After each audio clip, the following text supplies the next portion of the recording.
So, a very interesting topic today, at least for me, which I've always found extremely fascinating. That is the changes that occurred in Low and medieval Italy from a perspective of territorial compactations of the various dominions. Italy is an extremely important region of medieval Europe for obvious reasons. In these centuries, the Italians were building up essentially the cradle of modern European culture, and what is striking in this process is that it actually started from very small, um, at least territorially speaking, very small political entities. If you look at the map, the political map of Italy, of the even of the early 14th century, so a period that was still already relatively late in time, you find that central and northern Italy, let's exclude southern Italy because we're talking especially about the center and the north in this sense. Center and northern, southern Italy had a sort of unitary asset. There had always been a kingdom from the time of the Normans that had unified what was at that time a very fragmented political situation. In the Low and late Middle Ages, in spite of political crisis and stuff, at least formally, the south of Italy remained a unitary entity. There was a peninsular Angevin south, and then Sicily and Sardinia in the hands of the Aragonese, but these were conceived as kingdoms from an institutional point of view, and they remained as such. Also, because southern Italy, exactly since Norman times, had seen the chokement I don't know how to say that of the urban of the main urban centers in this process that were actually pretty advanced, even compared with the ones of the north that were already strong at that time, and that, however, were stopped by the Normans because the Normans imported a very strong centralized system that was formed, telling the truth, also thanks to the Arab and Byzantine influences in terms of bureaucracy and administration. But let's say that, broadly speaking, feudalism, especially the one that the Normans were able to instate in southern Italy, had blocked the urban growth, like instead would happen in the north, where there wasn't any solid kingdom. Although, as I always recall, there has always been a kingdom of Italy from the Langobard times onwards, and at least. But what we're talking about is the north of Italy, communal Italy, if you want. North and central Italy were places where the urban phenomenon had a huge expansion, especially during the Low Middle Ages. But you can see that the roots were very old, and definitely in this period of Italian history, the cities had rose to a great power that was reflected by the situation we're gonna analyze now. There were cities who essentially had risen up as single city-states. I mean, they weren't conceived as dominions. There were feudal lords that inhabited both the cities and the countryside, and that had definitely a very strong role. But especially from the second half of the 13th century, what you see is that the popular classes are on the rise in Italy, especially in Tuscany, but you can find the same thing in Lombardy, even though Lombardy was a bit more stratified socially and diversified socially speaking, meaning that There were fully popular governments in certain cities, but let's say that the knights and bishops always played a substantial role in even in the most important Italian city, northern Italian city at that time, which is Milan. You never find um, a clearly popular, a fully popular government. Milan will have a very weird experiment in the 15th century, which was called the Ambrosian Republic, but it would last a few years. It was an anomaly in that sense. And the paradox of what is happening to Italy is that you have such a fragmented situation at the beginning of the 14th century, and if you see even just one century afterwards, you notice that the political map has changed. It hasn't changed radically. I mean, there are still certain entities that are the same. But what has happened in the process is that a sort of regional sized dominions have formed. And who were these regional sized dominions made up by? Were essentially made up by the so-called Italian signori, that is the lords that gives famously the name of to a whole epoch of Italian history. That is the one of the Italian signorie, that were these seigneurial dynasties that basically rose to power exactly in these moments. The seigneurial phenomenon is something you can find very early, even even before the 14th century, especially in Lombardy. The process had started even from the first half of the 13th century, that there were certain lords that would start to build up dominions that weren't just confined to a single city, but would try to become a sort of sovereign over. I mean, to be made up of many cities at once.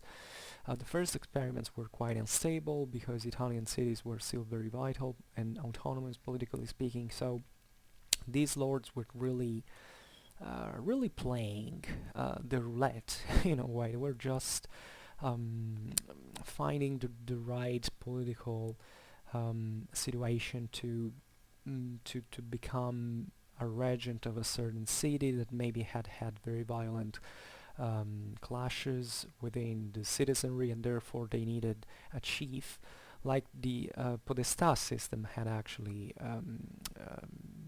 been created for. You know, that at a certain point in communal history in Italy, you have this guy that came essentially from another city that was considered foreigner at that time, was a very strong campanilist local identity in Italian cities, but exactly for this reason they thought he would be impartial to the local parties. Obviously, he was never impartial, but let's say that he was called especially for carrying out military expeditions. They were very often quite capable military commanders, and for the rest, especially for internal political affairs, the local council, city council, would keep their own internal policies going on without interference. But it's much more complex system, because factions and parties would really animate the Italian political landscape, and the word you can define here, you can use best in this context, was instability. There was a lot of political instability. And this is a bit the paradox of the situation. I mean, in an Italy that was being abandoned by any effort of the German emperors, but even of the papacy and the Angevins, of being submitted, you would expect a major fragmentation to increase. Instead, what you find in the 15th century is that you have Italian regional states that are pretty impressive, because you have literally tens and tens of city-states, and in one century you have substantially a few major powers who work decently well and have already developed statual or proto-statual forms. I mean, in other areas of Europe, this was unbelievable. Also because in other areas of Europe, there were normally kingdoms that would crush the city's expansion, like it had happened in southern Italy with the kingdom of Naples. And, um, and, and, and, and it's interesting because Italy makes an exception, but an exception that worked in some way. Um, and the Italians managed in this process, obviously through crushing as well the other cities' powers, because these regional city-states had been born usually out of one of the cities. If you take Milan, Venice, Florence, these were essentially individual cities who managed to create a state, a regional state over many other cities, obviously, since Italy was quite densely urbanized, and to keep these cities more or less under their control. Obviously, there was a lot of, it was a very progressive dynamics. You can't really, say that the guy arrived from Milan, Visconti, for instance, that was the major dynasty that ruled over Milan of this process. He took out, I don't know, Parma or another Italian city, and yeah, knocked out that city. That city has lost everything. It has no political autonomy or no political of any kind. No, these cities would remain under the ashes, always a bit resilient and always eager to sneak out of the seigneurial powers. But the problem for them was that this was possible only to finish under the influence of another seigneurial power. So there was a lot of political playing, especially and not surprisingly on the frontier areas. Those areas that maybe had seen the abortion of another seigneurial power that could rise at a regional level, and then instead remained an empty hole, maybe comprehended between the dominions of other major powers, and maybe in that place you would find a bit more of autonomy. But generally speaking, what you see is that these major cities that would make up Italian regional states would expand like an oil stain and cover everything as they could. And in the process, obviously, we're taking measures of centralization, because if you have considered that these seigneurial regional powers were extremely wealthy, because Italy was wealthy, and conquering other cities would mean that you would have a huge quantity of money in your hands, and not just because it's a simple sum, but also because you might conquer markets that are extremely important. Take Florence, that was one of the richest cities, if not the richest city in the world, practically, and she could manage even international foreign politics through her loans. Think about the Kingdom of England, most famously, but also, of course, the French kingdom and the Neapolitan kingdom. And therefore, it was what I'm saying is that there were, for these regional city-states to invest a lot of money, also in the effort of centralizing these dominions that would be born, as we've seen, from much more fragmented situations that these lordships would try to give, instead of a more rational and stable asset and organization. and therefore uh, this settlement of the Italian political map um, comes from indeed a policy of equilibrium. Policy of equilibrium that was basically decided on really between all these powers that they dealt with each other, and at a certain point would even decide that it was useful, it was useless and too expensive to make war, and would settle, especially from in the midst of the 15th century, to say, well, okay, let's say that if I am Milan, I have this area, if I am Venice, I have this other one. And this is something you find since a very early stage. I mean, even at the beginning of 14th century, when you had all these fragmented city-states, you don't have to think that they all did, on their own. Surely they had local policies they tended to pursue for obvious political convenience, and also and especially to try to expand their city district from a territorial point of view, and therefore to expand from the very center.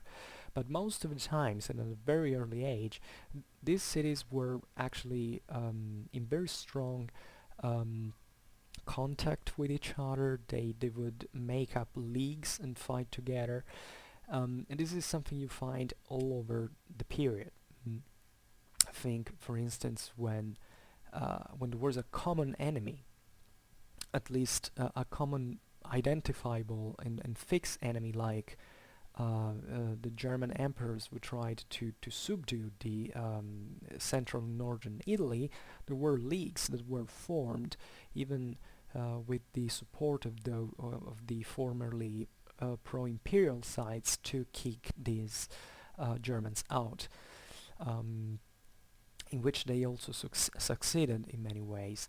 But even when you see these imperial experiments that would last for a very long time, even if in different measure, you find that the Italian city-states were capable also of, they weren't completely unruly. They knew how to give an asset to this very chaotic system, exactly because it was chaotic. And you find that even old enemies, or at least powers that had a lot of interests, conflictual interests, and they had a lot of competition one against the other, they could manage certain political situations and act together and try to find common solutions, which is very, very fascinating, because it tells you, by the way, in all this process, how Italy had how forward it had gone in terms of diplomacy, of political skill, of territorial administration,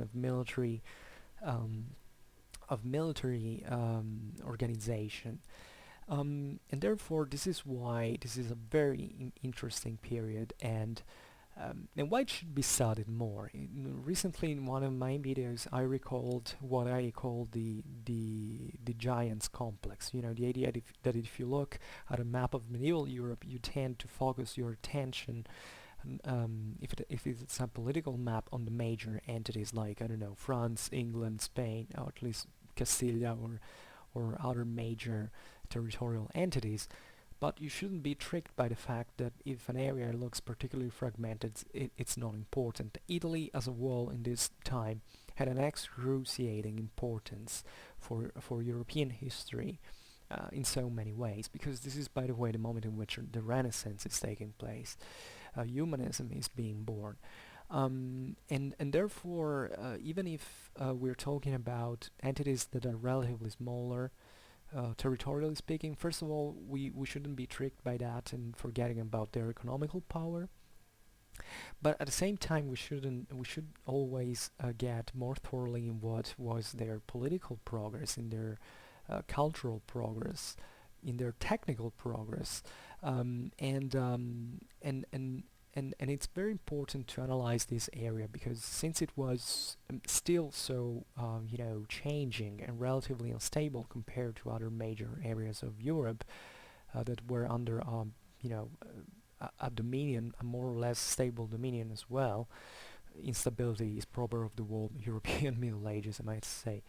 But the more it is important, because what was being played in Italy from the inside and from the outside uh, basically ruled the whole, changed the whole European balance of powers, and the Italians were definitely aware of that, um, and would play much on it. You know, at this time, Italy remains devoid of foreign dominations in central and northern Italy, but you know, the Habsburgs, France, Spain, they would, even England and many other powers, think in Hungary, or even the Byzantine Empire, would be in constant communication with Italy from one side um, to the other, because whatever it happened there really meant a lot, really a lot. Think about Venice and Genoa, for instance, that held the greatest wealth, and they managed the whole, um, much of the, at least of the Mediterranean naval routes, and think at Florence with their bankers. Think at the Pope in itself, that even if it's not about communal Italy, but it still was one of those major powers in Central European, in Central and Northern Italian, in Central and Northern Italy, and many other smaller entities that were nevertheless extremely important. And however, what I think interesting about this, and I should stress it more, is that all this was born without a former mold. I mean, there wasn't really a political entity that these Italian powers were trying to re-establish, that had given to them even maybe the tools to do that. As we're saying, in southern Italy things were quite different, because um, even if the Angevins and the Aragonese had these huge troubles in southern Italy to stem the autonomies of the local barons and even other smaller communities, in those lands you find that there was a unitary asset from centuries, like you know, from Norman times. And even if, as we were saying before, the south was split between the Angevins and the Aragonese, at least there was there were kingdoms with a centralized asset, or at least with something that worked as one, politically speaking. But in Italy, you had never. In the rest of Italy, you hadn't. You had never had something like that. Uh, since the Longobards times, and things had changed so much from that time that, you know, you can argue that it was not even the smallest trace from a factually political and administrative point of view about the old unitary kingdom. And what I find extraordinary about this is that this equilibrium that the Italian lordships managed to give each other was based on the coordination of a regional base, um, that was made up of smaller entities, of cities, as we have seen. And how this really came into be, I mean, how this process really worked out. How did the Italians actually made it? And was their intention to do so? Because this could also surprise you, because it's not that at a certain point Italians sat all on a table and at a common table and said, "Oh, okay, let's change things." No, it was a very bloody affair. It was a very ruthless and fierce competition between all these powers. Yet they managed, throughout all this mess, to make it out, at least um, in some measure. Um, First of all, we should look back at the half of the 13th century. This is where things start to grow. I already said it before. This is not surprisingly, the moment in which the first lordships, at least as we mean them historiographically speaking in the Italian context, really began to appear, which were an exception at the time, because the lordship meant that basically it was a sort of dictator from their point of view that would rise over the local city rights um, and political life, and would dictate, in fact, rule. There are some major figures. I'm sure we will have time to talk about them in another video, but let's say that in this first asset, what you notice, not surprisingly at least, but it's not banal as well, that there are, these experiments start to grow and start to appear, especially around some certain major centers. We can, and by centers, I don't really mean it just from a spatial point of view. They could be either cities. In that case, you can have obviously a city, but there are also certain seigneurial lineage that began to do something like that.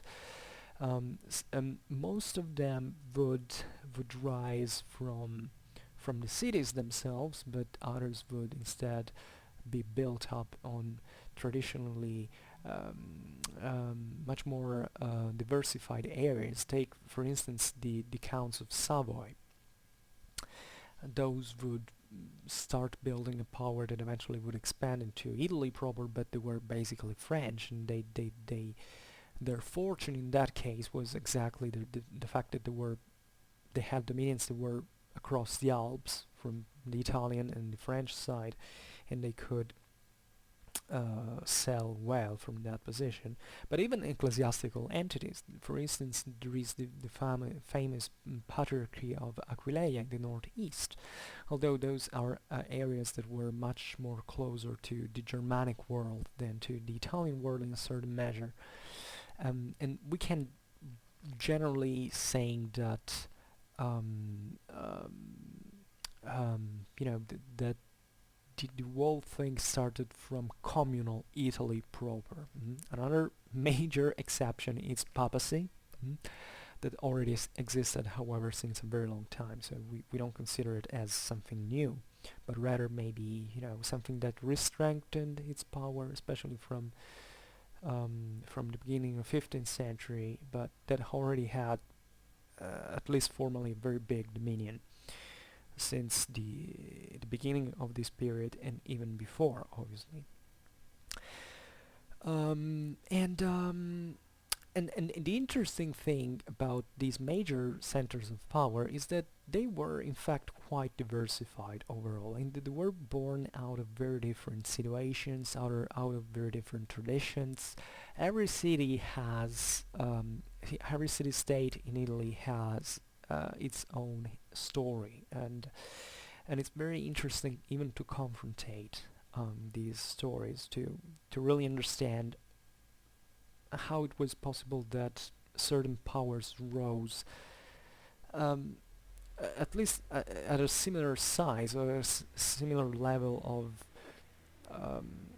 of political influence from different entities, and especially what strikes you from this point of view, especially if you are an expert of feudal Europe and you have always clear the idea that there was a king, a hierarchy, and all that stuff, and a sort of a sort of national monarchy with an us and with a certain, a political system that went on since centuries, is that what happens in Italy today, not today, but at that time, what happens in Italy at that time is that of all these lordships that would eventually emerge, there was really nothing fixed about them. I mean, given the fact that they could be wiped away, and hell, how many they have been wiped away in the process, it wasn't really, there wasn't really nothing truly institutional in the emergence of these lordships. There were really sometimes individual men individual military leaders um, that would start to build up war after war this system that could fail maybe, I don't know, maybe a year later, that could vanish, that could disappear because maybe, I don't know, he died and that created that dynastic problem, or maybe, I don't know, the city he was from was assaulted at the same time by other powers, and then therefore the whole lordship they created in decades would disappear with their defeat. So something that really had a very diversified origin, but exactly for this reason, exactly for the lack probably of something safe, of something steady at the base, generally tended and progressively formed um, a subtle entity, mm? which is quite important because you have to think where these guys actually came from, because beginning of the 14th century, you can't say that universalism in Europe has already received a very heavy blow. The idea of a universal power with all the minor powers that obey hierarchically to who is at the top was really out of there. So, and I think that what was happening in Italy at that time was the most innovative and avant-gardistic phenomenon from this side. I mean, I believe the place the Middle Ages died was definitely Italy. Italy was the place that arrived earlier at modernity, and that and this passed exactly through these people who basically had the word disenchanted. I mean, they knew they came from nothing, because most of these lordships wouldn't even have a bloodline that they could boast from for a very long time. And therefore, what they understood, both for these ideological reasons, but also for the fact that they rose from a place where there was actually no statal structure, was to build up something more solid, to build up something that at least worked, quite pragmatically speaking. Also because they were, as we've seen, they were really in hell at that time. And I mean, war was endemic, that it was continuous fighting. Therefore, if you didn't have those means of even financing war, for instance, you couldn't even hope to make it, because others would literally eat you alive otherwise. And therefore it's exactly this chaos that needed order to be exercised. And I think it's strikingly fascinating how quick this order was created in the end. I mean, in places that would take centuries to form something like that, even if you look at other European scenarios and the building of certain kingdoms, um, obviously that generally happened in earlier times, especially during the early Middle Ages. Um, but the building of something centralized, and you can see that even in modern Europe, was something that really took a lot of time. The Italians passed in less than 1 century from a mess of Italian city of city-states that would fight against each other, that wouldn't have even more than 20 kilometers out of the city as their own dominions, to an Italy divided in, let's say, a handful of major political powers, and then many other smaller, tiny states that would more or less go after them. Well, this is something incredible. I mean, I can't think even in other continents, in other situations, something that took so few to be accomplished, and how this would be eventually relevant for world's culture. I think, in fact, as I was saying before about the Renaissance. Um, and therefore, and how did they made it? How did they make it finally? Well, initially speaking, we must say that a certain tradition of cooperation, as we have recalled before, already existed in some part. Um, there were links between urban centers since a very long time in Italy. A great deal of the work was done by the division of Italian cities into factions. Most of the times you remember that um, that Italy was split during the Low Middle Ages between the so-called Guelphs and Ghibellines, that were broadly speaking the supporters of papacy and usually a pro-French policy, and the supporters of the emperor and therefore a pro-German policy. And these factions really, during this process especially, became sort of excuses. I mean, I can't say that there wasn't any political attachment to that. Probably they believed in it, but the situation in Italy was so messy that you couldn't really divide, Guelphs and Ghibellines and act accordingly. You could follow literally tens of different policies according to the different level of of interests that you had, and especially the large numbers of hostile neighbors that you can find. But let's say that the interconnection between Italian city-states had been highly strengthened by this factionalism, by the idea that, I don't know, when a German emperor arrived, there was half of the Italian cities that would work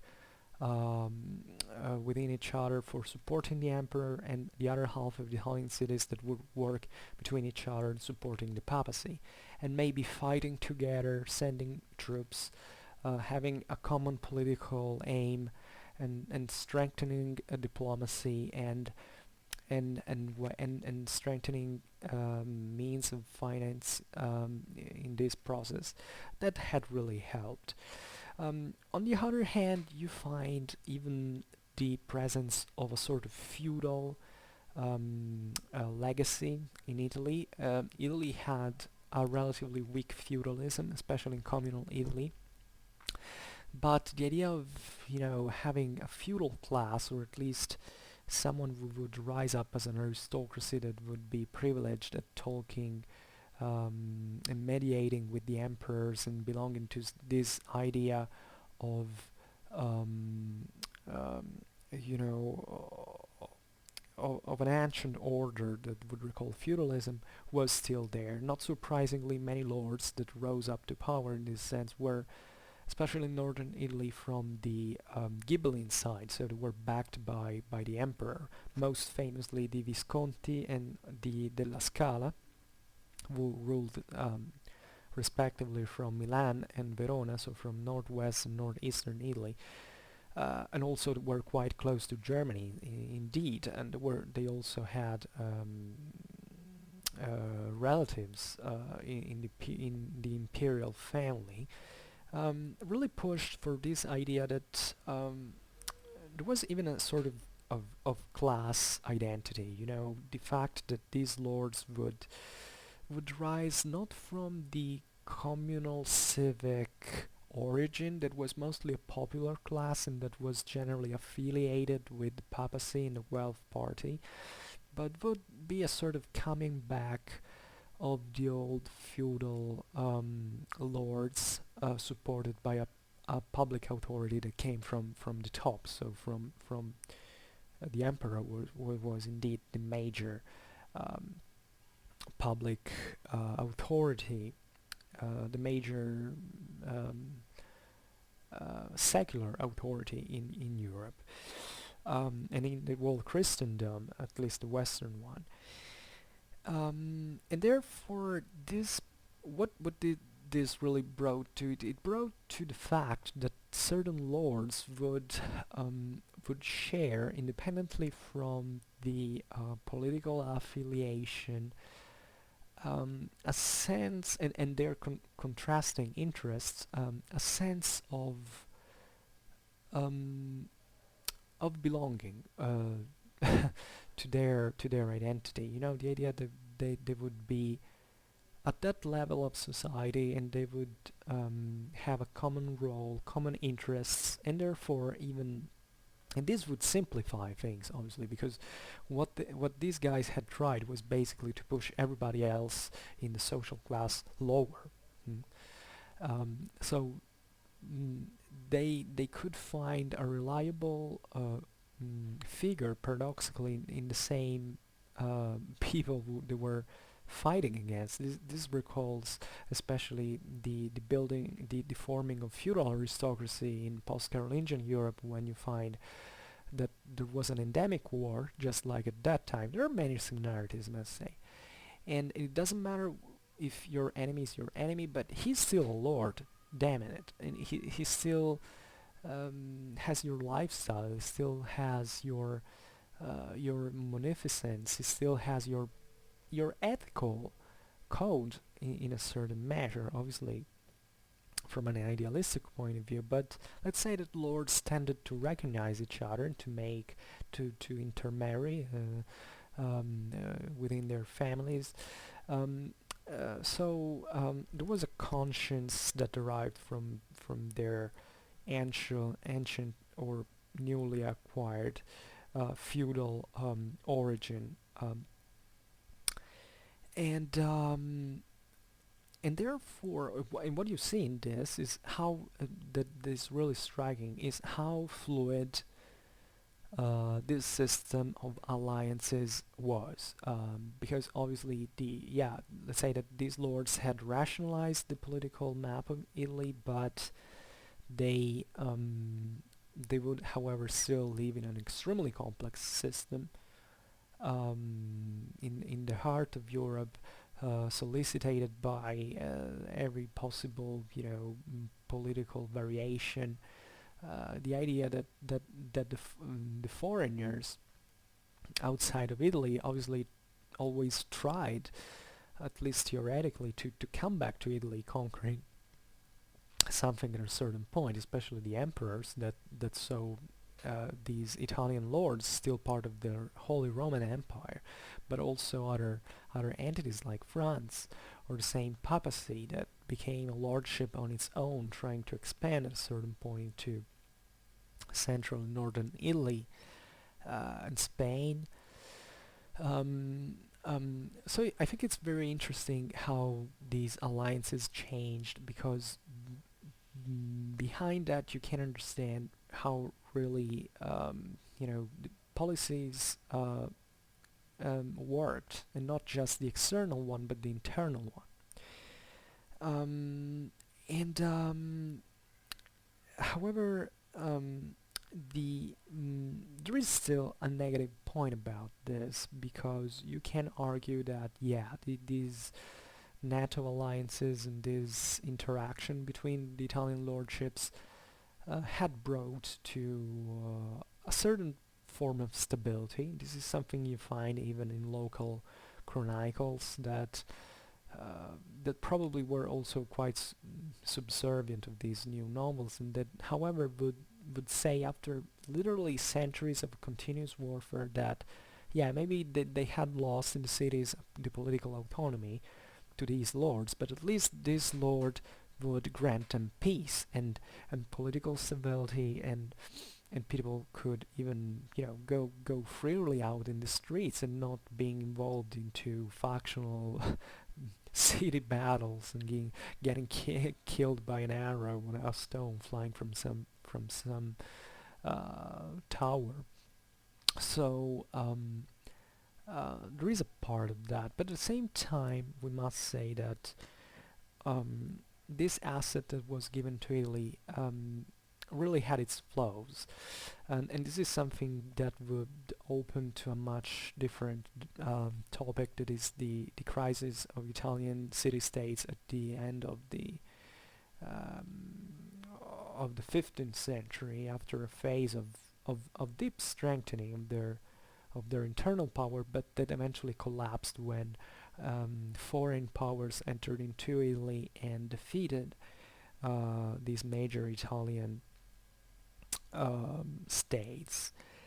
Um, and however, and of this way, in this, the major cause was definitely what we were talking about before, relatively to the absence of a former political base and organization.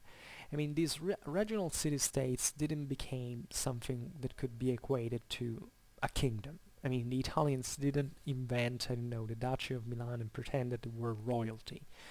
Um, they understood that the historical process had not gone towards that direction. They might have been wealthier, even the major kings in Europe, but they still emerged from a political landscape that couldn't allow them to rule as kings, in fact.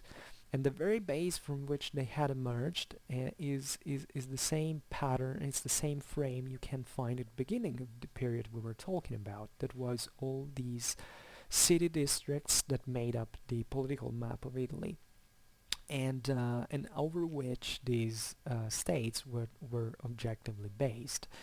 The core of the Italian political world was the city and its district, and these dynasties obviously tended to control these cities and from there the relative districts, but in a certain sense they would be still heavily reliant on these cities.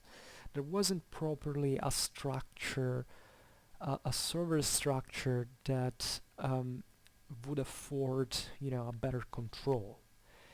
And in favor of these lordships, you can say that, yeah, we made it in 100 years just to conquer all of this and to hold all of this. Give us time to build something more consistent.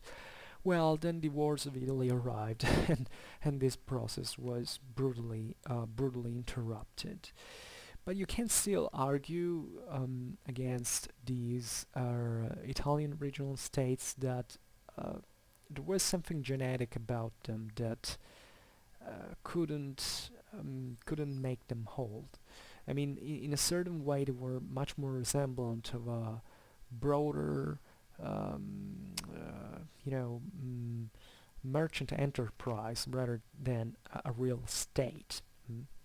And this was showed brilliantly in the way they managed, for instance, the major expenses that were the ones about war. Mm. But this is also another topic, and we can talk about it. And and therefore, you can argue that this is a very contradictory element, as it always happens in Italian history. Um, in Italian history, there is always something that doesn't work out properly. Yet, I stress once again the importance of how these free cities that had made it to kick out the emperors, to kick out partially the Pope that went to France, and eventually the Angevin Empire collapsed internally, and they were let free. They didn't bring to they di- they would eventually this wouldn't bring to a major fragmentation, to an ulterior fragmentation of the Italian political landscape, but the exact contrary.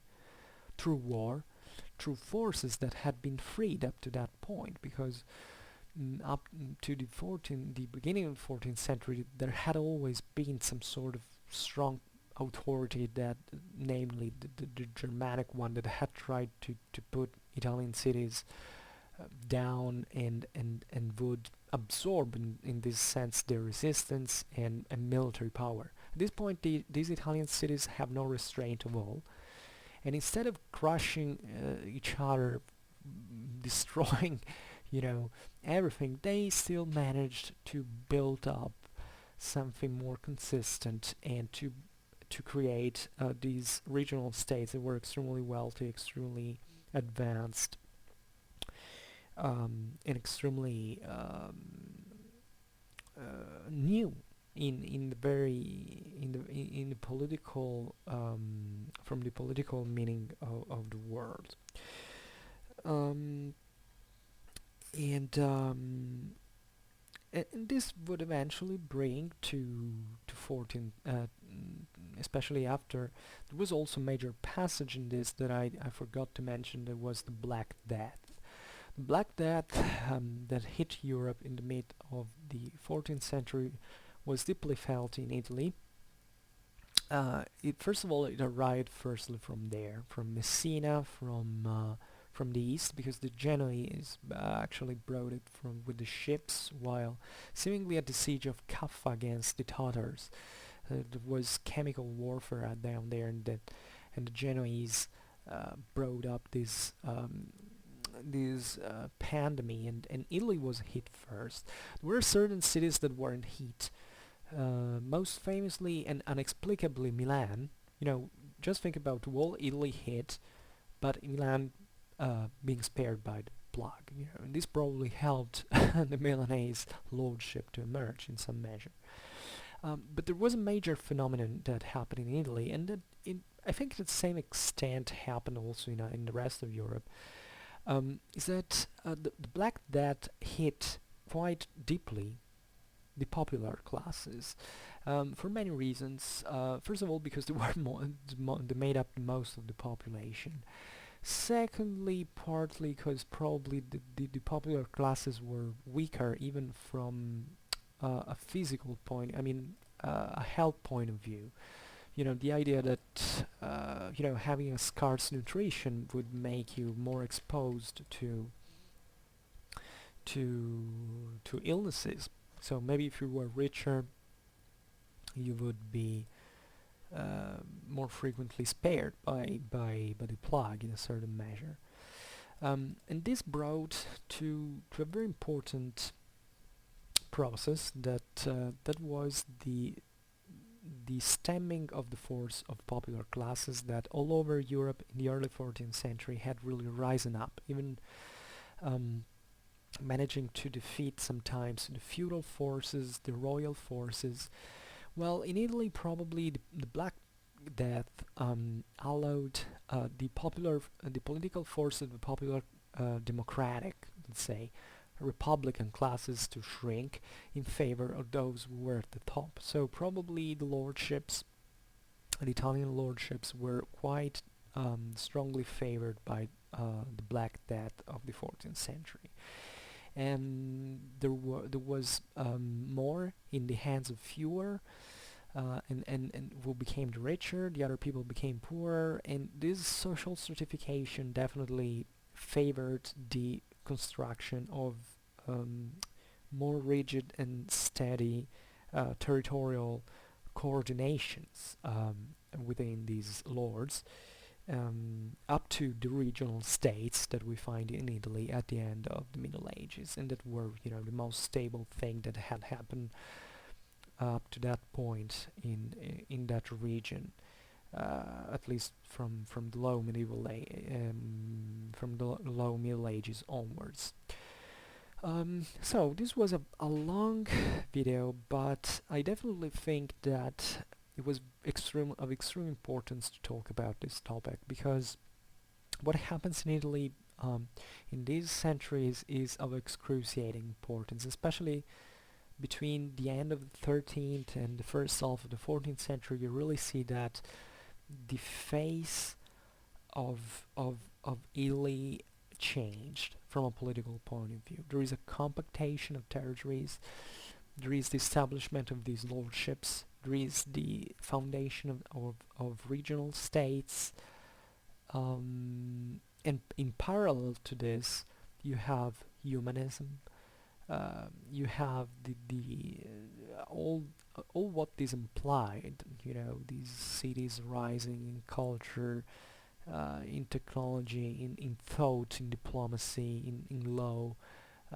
in all things that eventually would make school and opening to modern European history that that was definitely Italian, and all that started from here. So I thank you for listening, if you had the patience to arrive up to this point. I know it was a bit of a theoretical video, a theoretical explanation, like most of mine are. I mean, we didn't take into consideration the story of every single entity and explaining how it became a regional power in Italy. I will surely make other videos to explain that more in detail, but I was interested in giving you this broader frame, and especially the awareness that this happened, that this process took place, because these are literally things that I've never ever read on the internet anywhere.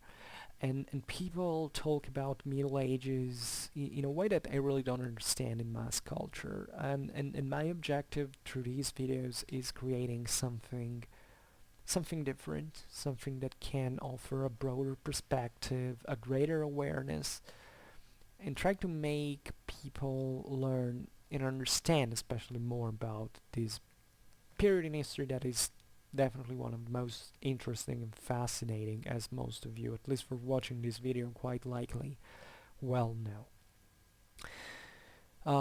So I thank you once again. Please share this video if you liked it. It's the best you can do for me. Otherwise, leave a like, comment, or email me if you want. If you have any question. If you want me to explain better certain parts, or if you even want a video, a customized video for your curiosity, I can make it this time. And thanks for the third time for listening to my video, and I wish you a nice time. Bye.